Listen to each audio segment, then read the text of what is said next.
Dear students, একটা অসাধারণ এবং প্রাসঙ্গিক বা যুগোপযোগী সাবজেক্ট ক্লাস 11-12-এ অন্তর্ভুক্ত হতে চলেছে।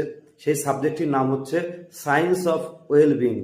রিসেন্ট একটা সাংবাদিক সম্মেলনে কাউন্সিলের যিনি প্রেসিডেন্ট ডক্টর চিরঞ্জীব ভট্টাচার্য জানিয়েছেন, নতুন যে সাবজেক্টটি আসছে সমস্ত স্ট্রিমের ছেলেমেয়েরা নিতে পারে, আর্টস এবং সায়েন্স এবং কমার্স। সাবজেক্টটির নাম দ্য সায়েন্স অফ ওয়েলবিং। এতে নিউট্রিশন, সাইকোলজি এবং ফিজিক্যাল এডুকেশনের বই থেকে বিভিন্ন চ্যাপ্টার ইনক্লুড করে একটা কম্বো করা হবে এবং এখানে বেশি জোর দেওয়া হবে যে ছেলেমেয়েরাতে তাদের স্ট্রেস যেটা রিডিউস হয়, কমানো হয় এবং তাদের ফিজিক্যাল এবং মেন্টাল হেলথ, আমি বারবার বলি মেন্টাল হেলথ, তাদের আরও বেশি করে ফিট থাকে এবং ফিজিক্যালি মেন্টালি তারা হ্যাপি যাতে থাকে, এই সমস্ত বিষয় অন্তর্ভুক্ত করা হবে। এবং এই সমস্ত বিষয় ইতিমধ্যেই বিদেশের বিভিন্ন ইউনিভার্সিটিতে পড়ানো হয়। আমাদের একাদশ দ্বাদশে এই সাবজেক্টটিও